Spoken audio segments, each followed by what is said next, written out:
Assalamualaikum warahmatullahi wabarakatuh.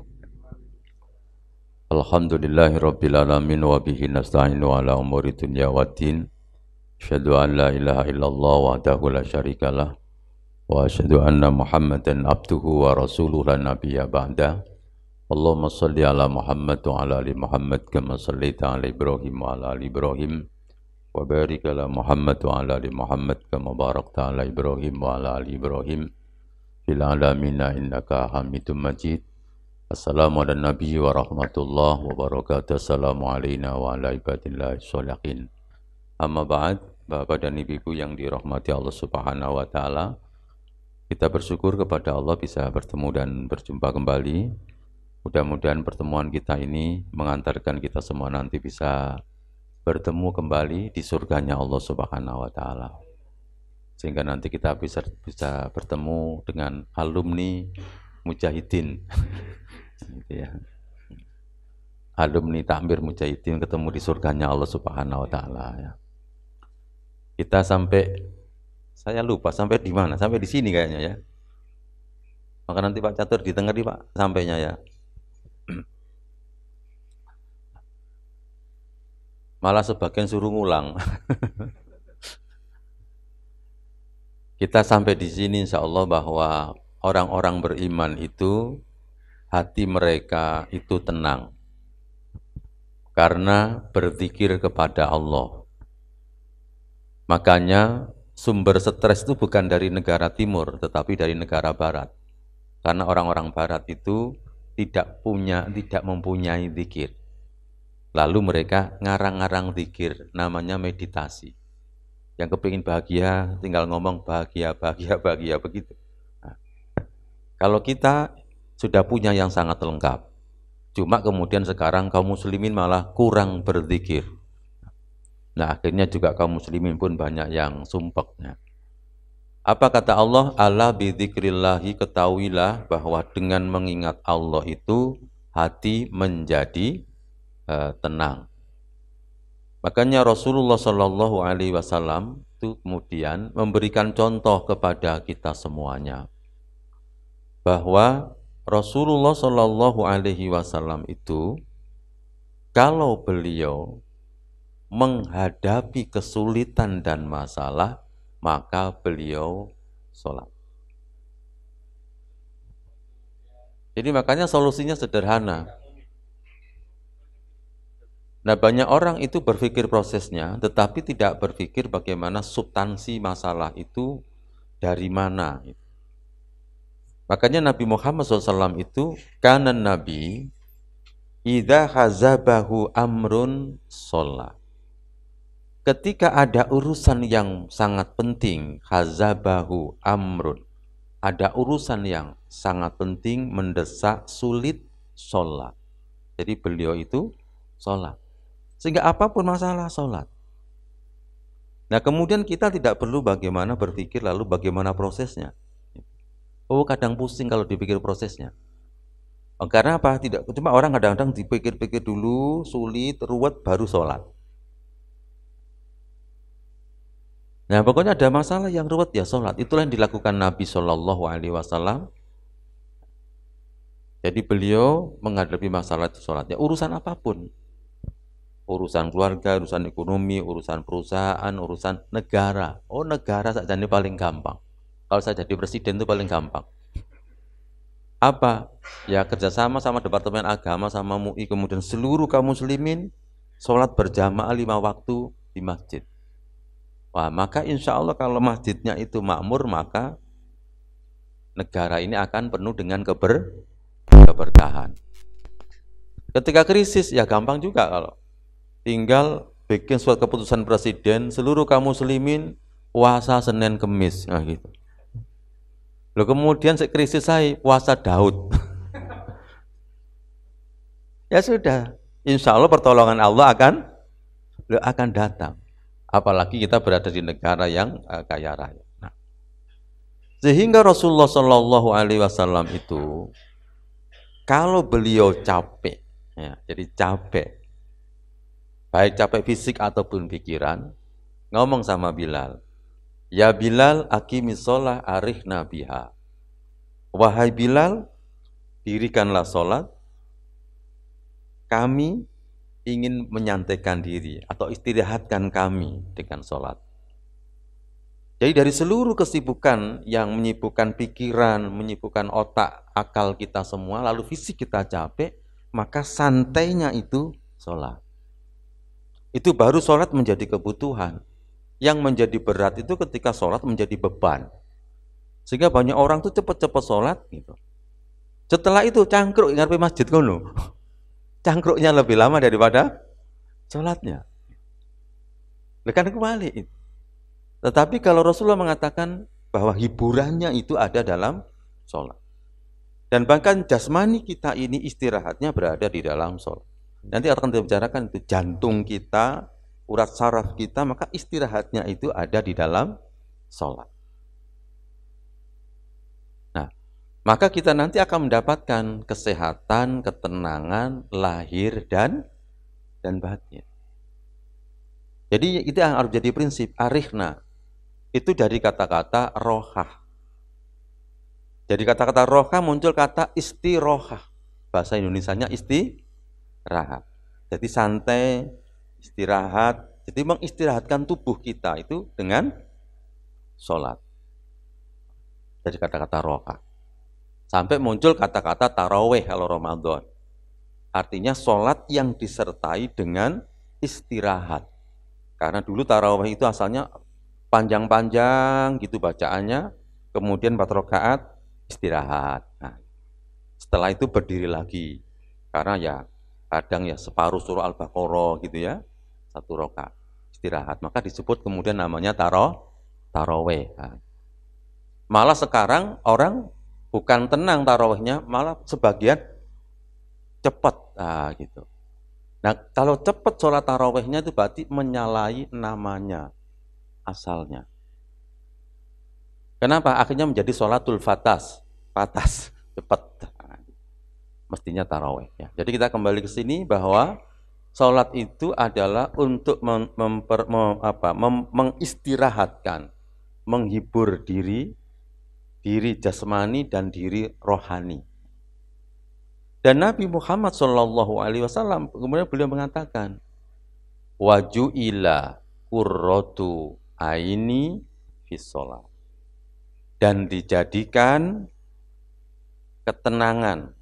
Al-qurratu aini itu asalnya dari qurrah, itu hitamnya ya, aini mataku. Biasanya dijadikan pandangan mataku ini menjadi, ini sebagai ungkapan hati asalnya. Jadi hatiku menjadi tenang berada di dalam sholat. Jadi ketenanganku, kedamaianku berada di dalam sholat. Jadi qurratu ayun. Makanya kemudian yang kenapa anak disebut dengan qurratu ayun itu asalnya adalah menenangkan atau menjadikan pandangan mata itu tidak beralih. Qurrah itu kan diem, ain mata. Nah, jadi ada maknanya begitu, ada yang mengatakan qurrah itu bardun, artinya adalah dingin. Karena kalau orang bahagia itu kemudian menangis bahagia, itu mengeluarkan air matanya dingin. Kalau orang itu menangis sumpek, maka itu air matanya hangat. Sama titenia ya man ya. Makanya nanti ada istrinya itu, istrinya nangis, sama delok adem apa hangat. Nah, gitu. Oh hangat berarti muring-muring dia ini sumpeknya. Adem oh berarti dia bahagia. Nah. Karena apa? Kok adem? Suaminya bawa uang banyak. Langsung nangis dingin. Jadi di dalam sholat itu Rasulullah mendapatkan ketenangan, kedamaian.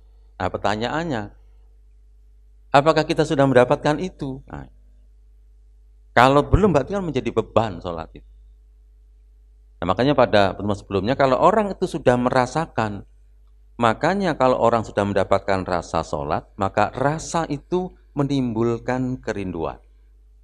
Jadi rasa melahirkan apa? Kerinduan. Jadi misalnya Bapak Ibu pergi ke kota yang biasa ya, biasa mampir nanti warungnya di mana, dan itu kemudian terkesan enak.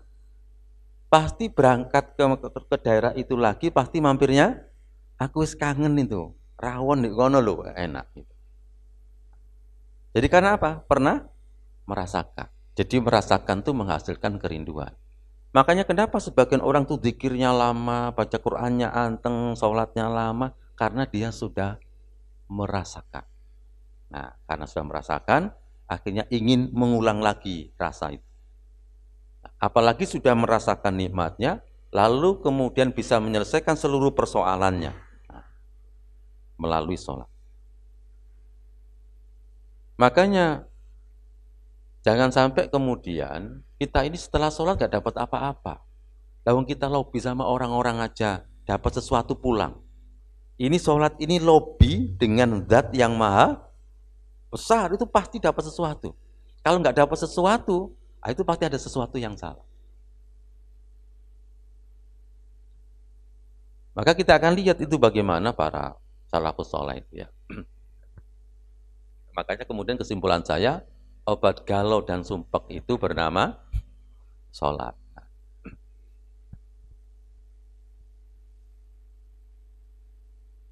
Termasuk meskipun hadis ini sebagian mengatakan lemah, tapi saya tetap saya sampaikan. Memang ada hadis secara khusus ketika sahabat Abu Hurairah itu kemudian dilihat oleh Nabi, kenapa kamu gitu? Saya ini sakit perut kan. Apa kata Nabi? Kum fasol. Ya, kamu berdiri, sholatlah kamu.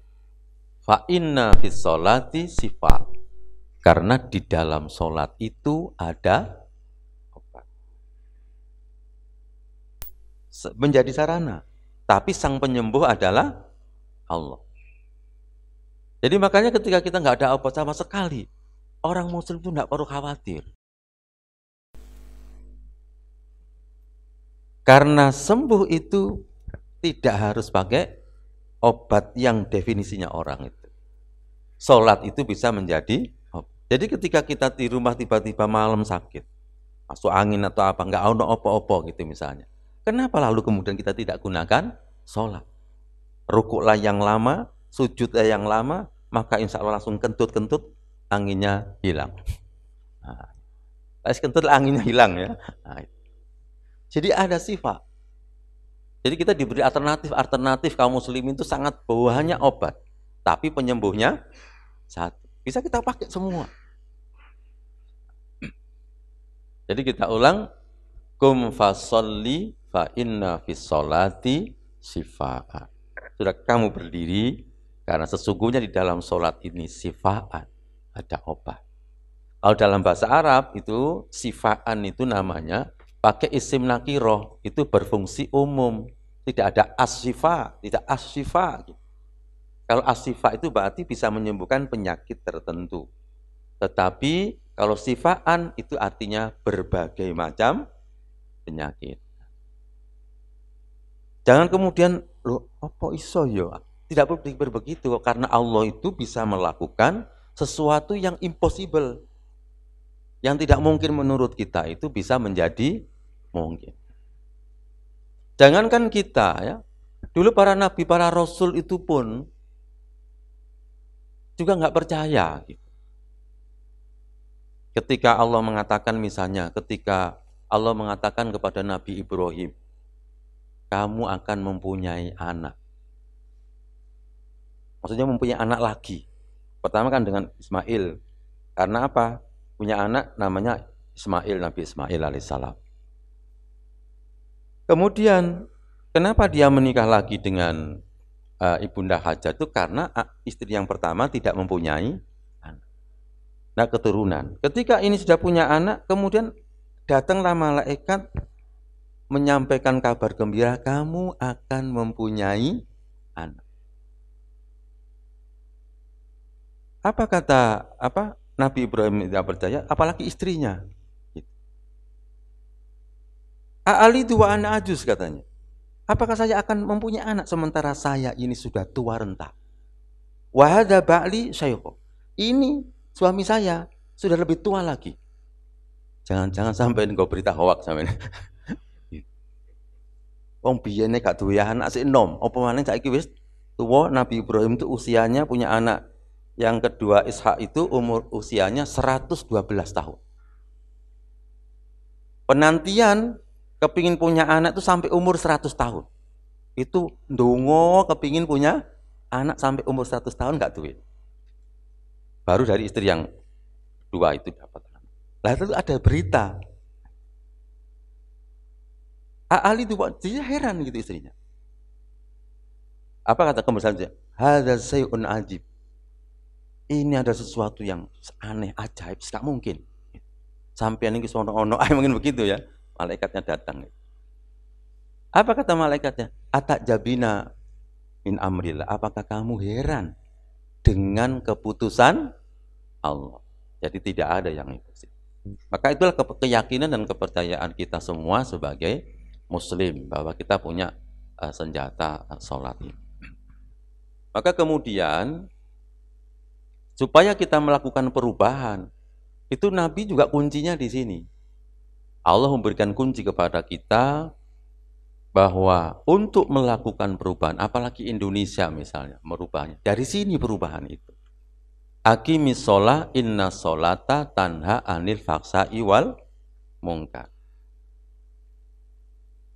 Makanya Nabi ketika datang di mana? Ketika datang di Madinah, beliau membangun masjid, tidak membangun madrasah, sekolah, tetapi membangun masjid karena inti kekuatan itu ada di sini. Sesungguhnya sholat itu bisa mencegah perbuatan keji dan mungkar.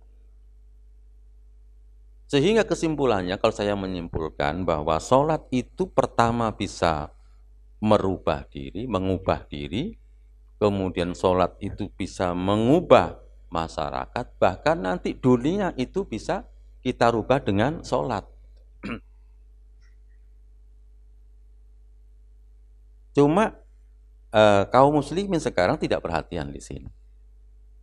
Makanya kalau seandainya Masjid Mujahidin ini, memang ini pekerjaan tidak gampang. Ketika seluruh penduduk di sini yang muslim, itu sholatnya semua laki-lakinya di masjid, pasti lingkungan itu akan ada perubahan. Maka itulah pekerjaan kita sebenarnya, pekerjaan besar kita, takmir itu adalah bagaimana mengundang mereka, mengirimi surat mereka, supaya 5 waktu sholatnya di masjid. Sebagai bekal kita nanti menghadap Allah atau ditanya oleh Allah. Sekaligus sebagai investasi yang terus menerus ketika bapak-bapak itu berhasil mengajak 10 orang mau sholat jamaah di masjid, maka bapak meskipun meninggal tetap mendapatkan pahala sholat berjamaah dari 10 orang itu. Maka itu sangat cocok untuk pensiunan. Lah kenapa? Lek ibadah dhewe salate wae wis gak sepiro kuat. Gitu. Tapi yang enak apa? Mengajak orang supaya banyak yang datang ke sini. Nah. Jadi seperti itu. Memang berat ya. Nah. Saya di awal-awal di perumahan Palapa itu dulu ya seperti itu sama. Awal-awal saya ini ya azan, marungu qomat, setelah itu sholat dewi. Berhubung kan kancane, ya mulai saya. Mulai sholat dengan istri saya. Nah, tapi alhamdulillah setelah itu ada 1 orang pensiun. Nah, saya ajak ke masjid, alhamdulillah. Lalu kemudian saya sudah berhenti adzan karena dia sudah akas adzan. Nah, ya terus bertambah. Tapi sekarang juga belum berhasil total. Ya, belum sampai 100%. Gitu. Tapi sudah lumayan kalau dibandingkan ya 5 tahun yang lalu, 10 tahun yang lalu. Sudah lumayan. Makanya masjid itu sepenting ada yang menggerakkan, maka insya Allah orang-orang itu akan tergerak. Makanya nanti bapak-bapak perlu lobby lah, yang sesama, yang bapak-bapak berarti ya, yang sama tua. Kan kasihan tuh orang-orang pensiun kalau nggak ke masjid itu. Mereka apa? Kadang-kadang mereka mencari hiburan. Kadang saya pulang pengajian jam 11:30 itu kadang sering saya jumpai di Noyo itu yang jalannya tinggi itu loh, keramik gitu ya. Loh itu loh orang-orang malam jam segitu itu main kartu gitu. Memang kadang-kadang orang yang sudah pensiun itu tidak punya pekerjaan, dia gak bisa turu dia. Akhirnya mencari teman untuk guyon, dulinan. Kita kasihan kepada mereka, maka Bapak perlu panggil itu semua. Mungkin ya kita nasihati, apa kita lobby-lobby gitu ya. Tapi insya Allah kalau caranya bagaimana? Ya caranya bisa disurati, bisa didatangi, bisa diajak marung gitu ya. Atau beli apa, setelah itu kira-kira marungnya deketi adzan gitu. Si ayo yang masjid sih yo. Berhubung sampean gonceng, kan otomatis yo insya Allah gelem apa? Mari ditukokno mangan, kemudian yang masjid, DE digonceng gitu ya. Katine gak nyang masjid yo, kate gak gelem itu sungkan gitu ya. Aduh rek sungkan rek mari ditukokno bakso kan gitu. Yang kedua, orang datang ke masjid itu bukan pekerjaan gampang. Banyak orang tuh bisa tenis di tempat samping masjid saya, tenis. Tapi belum tentu dia datang ke rutin itu tenisnya, tetapi gak datang ke masjid. Memang tidak gampang itu. Kadang-kadang juga sungkan. Sungkannya apa? Apalagi dulu mungkin untuk ndablek gitu. Kadang-kadang itu konco mau dia datang. Kadang-kadang mau yoi. Kok dengerin sampean ngono. Apalagi begini. Loh, tobat sampean. Wah, meneh wis gak nyang maneng iku ya. Kapok tak mire gak karu-karuan ngomongi. Jadi itu pengalaman. Jadi pengalaman di kampung tuh begitu. Jadi ada di kampung saya ini yang sangat antipati kepada takmirnya. Ya gara-gara gitu dia. Dia memang dablek kemudian datang ke masjid, dipoyoi gitu ya. Kok dengerin kon. Nah, itu kan kita harus lakukan memang gerakan. Jadi ini gerakan. Makanya kemudian kami bikin tagline-nya itu ayo ke masjid, Indonesia berjamaah, Indonesia berkah. Nah, harapannya makanya karena saya melihat orang ini kok gak banyak ke masjid. Lalu kami bikin pelatihan sholat. Di pelatihan sholat itu mesti saya minta mereka harus berjanji mau sholat berjamaah di masjid. Karena kita bikin acaranya gratis. Orang diajari sholat juga jarang mau gitu. Lalu kebikinkan acara yang sekalian besar, yang segera-kira mereka mau datang. Dan alhamdulillah 5 kali, rata-rata pesertanya di atas 2.000, sehingga sudah 5 kali, berarti kurang lebih 10.000 orang lebih kita latih. Kayaknya yang tahun ini kayaknya enggak boleh kayaknya ya gitu ya. Karena apa kampusnya aja karena tempatnya di Brawijaya, kampus saja belum masuk. Biasanya pada bulan Februari kami selenggarakan. Nah, kita lanjut ya. Bagaimana orang-orang dulu juga menyelesaikan persoalannya. Jadi misalnya ada riwayat. Ada seorang sahabat namanya itu Al-Ala Al-Hadrami. Dalam satu perjalanan mereka rombongan ini kemudian kehabisan air. Ya karena di padang pasir sulit mendapatkan air kecuali ada oase. Jarang sekali ada oase. Lalu apa perintah ketua rombongannya gitu ya. Ketika mereka mengatakan walaisa ma'ana ma', kami sudah nggak ada air ini. Nah kemudian mereka apa? Faqala fasalli sallu raka'atain. Sudah, kalian sholatlah 2 rakaat sumada Allah. Kemudian berdoalah kalian kepada Allah Subhanahu wa taala. Lalu akhirnya apa? Ya akhirnya kemudian tiba-tiba ada awan, kemudian setelah itu kemudian turunlah hujan. Akhirnya terjadilah hujan yang lebat dengan sholat itu. Jadi orang dulu begitu. Solusinya adalah sholat. Ya. Kita ambil contoh lagi. Ada seorang pebisnis di zaman era sahabat, ada Abu Mu'allaq namanya. Dia tinggal di Madinah. Ya, Minal Ansor. Dia terkenal dengan nama Abu Mu'allaq. Dia ini bisnis dan kemudian satu saat dia dirampok orang. Jadi dirampok. Ketika dirampok ditanya oleh rampoknya, Allah ma'aka fa inni qatiluka. Sudah kamu letakkan barang-barangmu semua ini. Saya akan membunuhmu. Lalu dia tanya, fama turidu min dami sa'nuka bil mal amamal fali falastu uridu illa damaka. Kamu ini milih harta apa nyawaku. Kemudian adapun harta ini adalah milikku dan tidak ada yang aku inginkan kecuali darahmu. Berarti hartanya diambil, dia akan dibunuh. Lalu apa kata beliau? Kemudian beliau minta memberi kesempatan.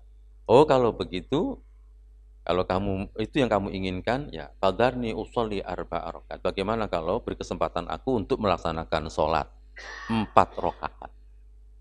Akhirnya dia perampoknya tadi, penjahatnya tadi itu mengatakan soli, ya sudah kamu sholat. Yang dia wudhu kemudian sholat 4 rakaat. Kemudian di sujud akhirnya itu dia sujudnya sangat panjang, lama-lama. Kita kan lama-lama, waduh kata dipateni. Nah, tidak begitu dia. Dia lama, ya minta kepada Allah. Ya wadud, ya dal arsil majid. Di dalam kitab Ad-Da'wa Dawa, ya terkenalnya. Al-Jawabul Kahfi oleh Imam Ibnu Qayyim. Sebutkan dalam kitab Ibnu Qayyim ini. Kemudian dia, wahai zat yang penuh kasih sayang, wahai zat yang penuh kasih sayang, yang menguasai arsy yang agung. Ya fa'alal lima turid, yang bisa melakukan apa saja yang kau kehendaki. As'aluka bi'izzika, aku mohon kepadamu dengan kemuliaanmu yang tidak terbatas. Ya, singkat cerita, kemudian sampai ya mughis aghisni, wahai zat yang maha menolong, tolonglah saya. Jadi kemudian apa yang terjadi ketika dia sedang asik berdoa itu, kemudian tiba-tiba datanglah penunggang kuda, kemudian membunuh si penjahat itu. Akhirnya dia selamat, penjahatnya yang meninggal. Ya makanya ya tidak ada yang impossible bagi siapa? Allah Subhanahu wa taala. Jadi ini sekedar contoh-contoh bagi kita semua bahwa salat itu adalah sangat luar biasa. Terakhir adalah bagaimana kalau kita melihat kisah Muhammad Al-Fatih ketika menghancurkan ingin merebut Konstantinopel itu. Dia memakai senjata yang paling canggih untuk bisa menembus tembok ini. Karena tembok ini tembok yang sangat tebal. Maka beliau memanggil seorang pakar membuat meriam yang paling canggih di zaman itu, tidak ada duanya. Sudah dihitung dengan matang supaya bisa menembus tembok benteng Konstantinopel yang sangat tebal itu. Yaitu ketebalannya apa? Jadi lapisan tembok pertama itu tebalnya 2 meter, kemudian ada sungainya, ada ranjaunya, kemudian ditambah lagi yang kedua tebal 4 meter. Sudah dihitung. Ternyata kemudian serangan darat, pertama serangan laut gagal, serangan darat dengan meriam itu gagal karena kecepatan menambal, dengan kecepatan mengoperasikan meriamnya itu lebih cepat nambal. Jadi akhirnya kemudian hampir putus asa, peperangan berhenti, seperti tidak ada jalan lain. Pada persiapannya sudah sekian lama, membawa pasukan 250.000 tembok setebal. Nah, tapi kemudian ketika di saat-saat jadi ketika di saat-saat menjelang putus asa itulah kemudian, jadi mereka melaksanakan sholat, akhirnya kemudian diberi ide oleh Allah Subhanahu wa taala. Nah, sehingga bagaimana yang dilakukan ide yang sangat luar biasa yang mengherankan orang sampai hari ini. Nah, karena pertahanan yang paling lemah itu kan jadi pertahanan yang paling lemah itu kan di sini ya. Ini kan dikepung sini terus ini ya. Semua ada benteng. Tapi yang paling lemah kan di sini. Nah, tetapi kapal-kapal itu kan tidak bisa masuk karena di sini ini sudah ada rantai-rantai yang tidak bisa masuk. Dia serangan dari situ gagal. Maka kemudian apa yang dilakukan? Maka ide itu adalah bagaimana kapal-kapal ini melalui bukit dan gunung ini dinaikkan ke sini. Dan itulah ide yang sangat luar biasa. Akhirnya orang menjadi heran karena kapal bisa naik gunung. Nah, makanya kemudian kita bisa melihat bahwa kemenangan Muhammad Al-Fatih itu bukan karena persiapannya, tetapi karena pertolongan Allah. Tetapi kenapa dia mempersiapkan dengan kuat? Ya karena diperintahkan oleh Allah mempersiapkan. Ya sekali lagi kaum muslimin itu menang, maka itu bukan kaum muslimin menang itu bukan karena persiapannya, tetapi karena pertolongan Allah Subhanahu wa taala. Jadi ini contoh kisah yang sangat luar biasa yang menjadi seharusnya tadi. Nah, jadi tidak apa-apa. Saya kira sudah sering nonton film sampean. Jadi kesimpulannya adalah bahwa sholat itu bisa mengantarkan kita ya sukses, bahagia, sehat, selamat. Justru yang paling penting itu adalah yang terakhir adalah sukses, bahagia, sehat. Setelah itu yang terakhir apa? Selamat di dunia dan di akhirat. Nah, jadi ini yang penting bagi kita semua. Makanya judulnya kita pakai apa? Sukses, bahagia, dan sehat. Menurut definisi nanti agama kita. Saya tunggu sebentar karena nggak ada suaranya. Sehingga rumusnya Allah Subhanahu wa taala memberikan rumus kepada kaum muslimin. Maka kita yang perlu kita kembalikan anak-anak sekarang ini, janganlah pakai rumus sukses itu dari orang-orang kafir. Karena orang kafir dengan orang mukmin itu berbeda. Perlakuan Allah kepada mukmin dan kafir juga berbeda. Sehebat apapun orang kafir tidak akan bisa mengantarkan kita pada selamat. Bahagia aja juga belum tentu. Orang-orang kafir itu kan orang-orang yang banyak tidak bahagia, apalagi selamat. Nah, kita punya rumus tersendiri. Apa rumusnya? Ya ayyuhalladzina amanu, hai orang-orang yang beriman, irka'u. Ya ayyuhalladzina amanu irka'u, rukuklah kalian, wasjudu dan sujudlah kalian. Berarti namanya apa? Salat. Rukuk dan sujud namanya salat. Wa'budu dan sembahlah Rabbakum, penguasa kalian, Tuhan kalian. Itu Allah. Ini rumus. Setelah itu apa? Waf'alul khaira. Buatlah pekerjaan yang baik-baik, lakukan yang baik-baik saja. Caranya dengan cara yang terbaik. La'allakum tuflihun, maka kamu pasti akan beruntung, bahagia, selamat, tuflihun. Lalu ditambah, tidak cukup kamu seperti itu melakukan kebaikan. Tetapi kebaikan yang kamu lakukan itu harus wajahidu fillah haqqa jihad. Harus dengan sungguh-sungguh, dengan puncak kesungguhan, berarti totalitas. Karena segala sesuatu itu mesti diraih dengan kesungguhan. Yang kita prihatin adalah sekarang muncul budaya santai. Dan itu awal tanda kehancuran sebuah bangsa. Kalau anak-anak muda itu santai, berarti itu tandanya negara itu akan hancur. Karena belum ada di dalam sebuah sejarah orang sukses hebat itu dengan cara santai, tidak ada.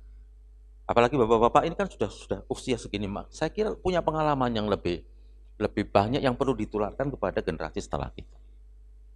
Nah, dari sinilah kemudian saya juga, kenapa ini materi ini juga saya sampaikan kemanapun. Ya karena keprihatinan tadi, bagaimana generasi sekarang lu kok santai. Lawang kita ngajar begini saja juga nggak bisa santai. Bikinnya pun juga tidak bisa santai. Apalagi ketika saya bikin itu, apa pelatihan sholat itu mulai saya siapkan mencari sumbangannya, melatih orang naik panggung, menyiapkan panggungnya, menyiapkan materinya. Pertama kali tampil, begitu tampil ke podium, ke panggung, sorontek. Karena sebelumnya kerjanya mulai semuanya. Karena panitia tidak sanggup. Karena apa? Biayanya besar.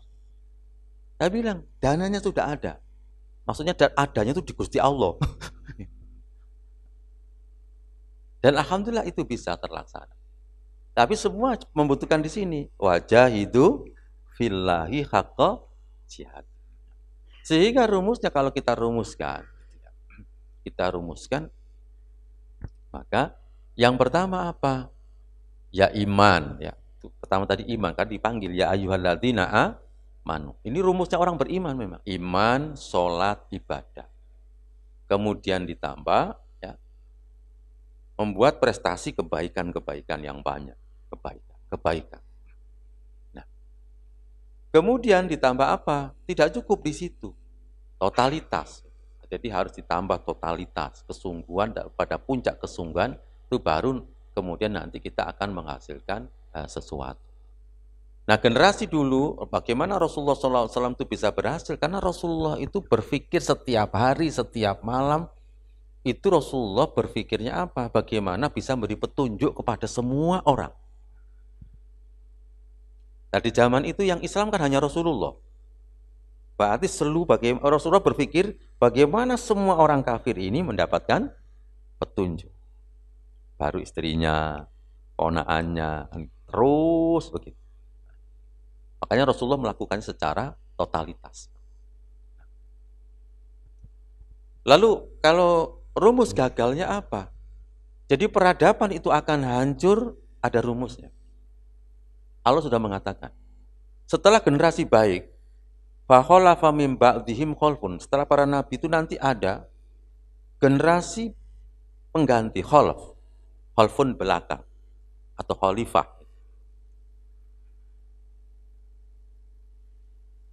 Apa? Mereka adha'us shalah.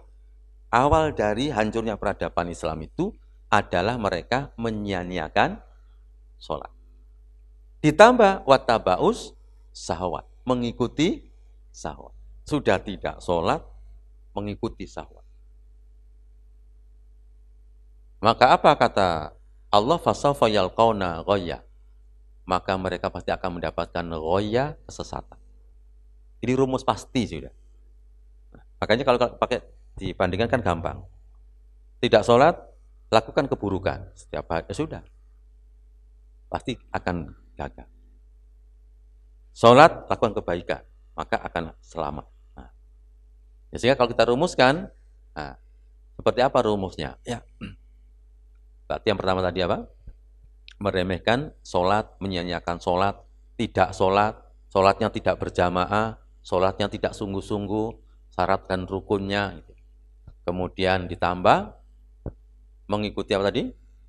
Ya, mengikuti syahwat. Semua keinginannya itu dituruti halal ataupun tidak. Padahal tidak semua keinginan harus dituruti.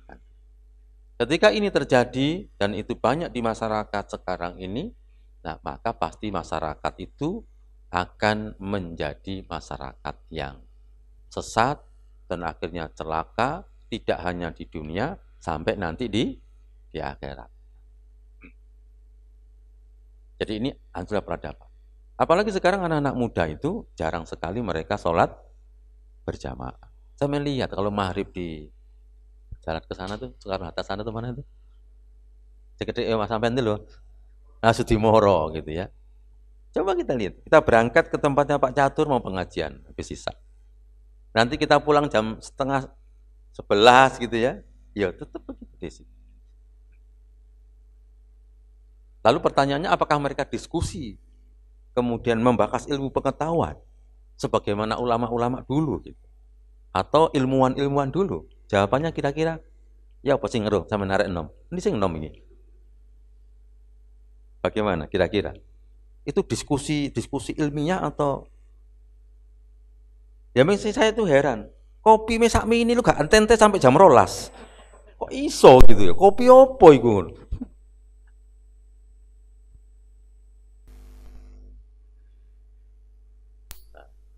Berarti kesenggol aku tuh.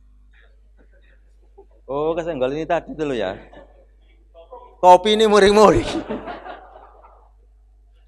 Jadi kopi ini muring-muring ini ya. Jadi itu rumus dari Allah Subhanahu wa taala. Jadi kita akan lihat kehidupan masyarakat yang menyimpang dari buku panduannya. Hidup ini sudah ada buku panduannya. Kalau menyimpang bagaimana? Sudah ada rumusnya, sudah rumus pasti itu. Kalau rumus dari Allah itu pasti. Waman a'radhu, kita akan lihat. Waman a'radhu an dzikri fa innalahu ma'isatan dhanka.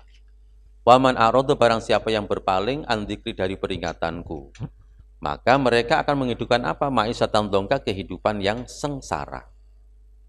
Sengsara itu apakah miskin? Tidak. Yang dimaksud sengsara di situ. Kita lihat satu-satu dulu penjelasan para ulama, misalnya dalam tafsir Ibnu Katsir. Waman a'radhu an dzikri itu apa artinya? Khalafa amri wa ma anzaltuhu ala rasuli. Menyelisih perintahku dan perintah yang aku turunkan pada rasulku. Sama dengan ngelola keluarga, masyarakat, sampai ngelola negara. Orang lalu tidak pakai petunjuk Allah, itu dibandingnya ke negara-negara kafir yang banyak bertentangan dengan aturan Allah. Tidak mungkin itu. Tidak cocok untuk mengatur orang Islam. Bagaimana itu kejadiannya kalau seperti ini? Allah menurunkan manusia itu disertai buku panduannya, Al-Quran. Disertai kemudian yang menjelaskannya para nabi dan para rasul. Nah kalau itu terjadi apa? Tidak mau pakai Al-Quran, tidak mau pakai sunnah Nabi. Fa inna lahu ma'isatan dongka. Maka seseorang itu akan mendapatkan kehidupan yang sengsara. Dongka itu apa? Di dalam tafsir Ibnu Katsir, dongka fit dunya, dia akan sengsara di dunia. Maksudnya bukan tidak punya harta, tapi fala tuma'ninata lahu pertama. Dia tidak mendapatkan ketenangan. Walan syirroha li sodrihi, dan dadanya tidak lapang. Bal sodruhu doyikun, dadanya sumpek. Harojun sumpek li dolali, karena sesat. Orang itu tersesat sama nggak tersesat, sumpek mana? Kita ke Surabaya, satu tersesat, satu lewat jalan tol. Yang sumpek yang mana? Yang tersesat. Karena tidak mengikuti buku panduan. Nah, apakah tidak kaya mereka? Bisa juga orang kaya. Maka Ibnu Katsir mengatakan, Ibnu Katsir rahimahullah, beliau mengatakan begini. Wa intana amadhahiruhu. Meskipun engkau melihat tampak lahirnya bergelimbang dengan kenikmatan. Tampak lahirnya. Wala bisa masa'a, akhirnya karena uangnya banyak dia bisa pakai baju mana saja yang mereka sukai.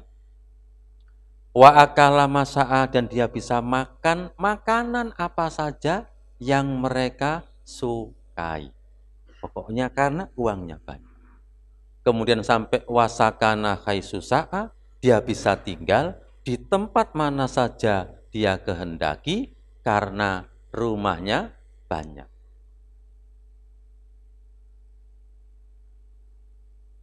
Jadi bergelimang dengan kenikmatan. Tapi apa kata beliau lanjutnya? Beliau mengatakan, ini sudah ratusan tahun yang lalu. Apalagi di zaman sekarang. Apa kata beliau kemudian? Nah, selama ya, jadi selama hati seseorang itu, dalam tafsir Ibnu Katsir selanjutnya, malam yahlus ilal yakin wal huda. Selama hati itu keyakinannya tidak benar, petunjuknya tidak benar, yang dia pakai untuk hidup ini, fahuwa fi qolakin, maka dia pasti dalam kesetresan. Qolak itu stres. Wa khairotin, dan bingung. Wasyakin, dan ragu. Maka dia akan hidup selalu dalam keraguan. Nah, jadi itu kesimpulannya.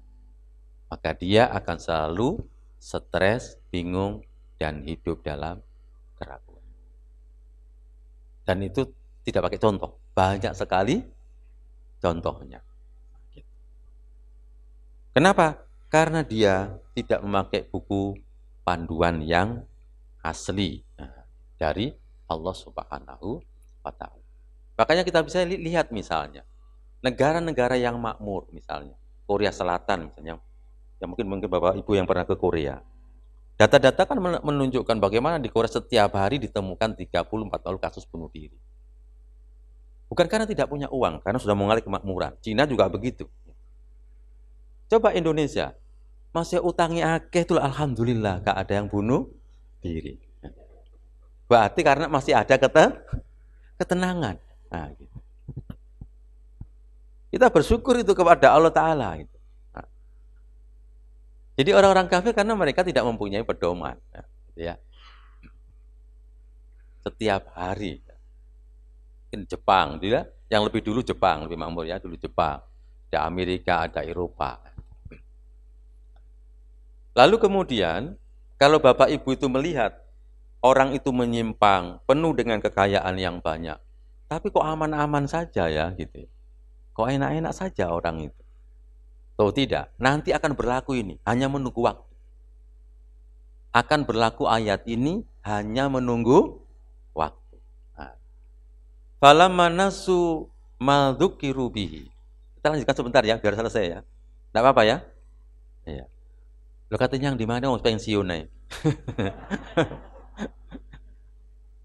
Ketika mereka melupakan peringatanku. Nah, kalau orang itu lupa, fatahna alaihim abwaaba kulli syai. Akan kami buka pintu-pintu segala sesuatu. Maksudnya rezekinya makin banyak, bisa ini, bisa ini, bisa ini. Makin bisa melakukan banyak hal. Memang dibuka oleh Allah pintu-pintu rezeki. Pintu-pintu kesenangannya. Dibuka semua. Tapi setelah itu apa? Hatta idza farihu bima utu, ketika mereka sedang bersenang-senang menikmati apa yang diberikan Allah kepada mereka, akhadnahum baghtatan, kami siksa mereka secara tiba-tiba, fa idzahum mublisun, akhirnya mereka menjadi orang yang putus asa. Mublis dari kata-kata iblis, akhirnya mereka seperti iblis. Ya terlalu banyak contoh. Misalnya tiba-tiba baru utang bank, ini bikin ini perusahaan-perusahaan ini tiba-tiba kena tsunami, habis. Stres, habis semuanya, meninggal hutang. Kan begitu ya? Sangat gampang. Tidak pakai lama, hanya ukuran detik. Kalau Allah membuat apa? Membuat jatuh itu. Nah, kan ini kan sama, misalnya kobongan kayak pasar besar itu misalnya kobong. Orang-orang ini pinjam modal karena ini mau hari raya. Ya modal buat kulaan. Kemudian habis kulaan ditimpan di rumah dulu seminggu. Orang Ramadan dia bawa ke pasar besar. Begitu seminggu dapat 2 hari kobong pasar ini. Sangat gampang. Jadi kalau ada orang itu makmur lalu kemudian menyimpang, dia kok enak-enak saja, hanya menunggu apa? Hanya menunggu waktu. Pasti akan terjadi itu nanti. Sehingga kita bisa melihat orang-orang barat, orang-orang top, penyanyi-penyanyi dunia yang terkenal itu. Kebanyakan mereka itu meninggalnya, matinya, itu kebanyakan mereka adalah bunuh diri. Kenapa? Karena kesejahteraan itu belum tentu sama dengan kebahagiaan. Jadi sangat banyak para penyanyi-penyanyi barat itu kan rata-rata penyanyi-penyanyi ini matinya kan semua bunuh diri semua. Jadi ternyata terkenal, kemudian uangnya banyak, belum tentu sama dengan kebahagiaan. Kenapa? Ya karena dia menyalahi fitrah. Karena manusia itu diciptakan untuk ibadah, tetapi mereka tidak mau beribadah kepada Allah. Makanya kesimpulannya begini, jika seseorang itu tidak beribadah kepada Allah Subhanahu wa Ta'ala, maka sulit dia akan bahagia, apalagi selamat. Itu aja kesimpulannya ya. Maka insya Allah pada pertemuan yang akan datang kita akan lanjutkan kemudian bagaimana caranya beribadah kepada Allah Subhanahu wa Ta'ala supaya kita nanti itu menjadi kekasih wali Allah Subhanahu wa Ta'ala. Saya kira cukup, mudah-mudahan bermanfaat bagi kita semuanya. Dan kita akhiri dengan doa katul majelis. Subhanakallahumma bihamdika asyhadu an la ilaha illa anta astaghfiruka wa atubu ilaik. Mohon maaf kurang lebihnya, mudah-mudahan sekali lagi kita semua nanti bisa bertemu di surganya Allah Subhanahu wa Ta'ala. Assalamualaikum warahmatullahi wabarakatuh.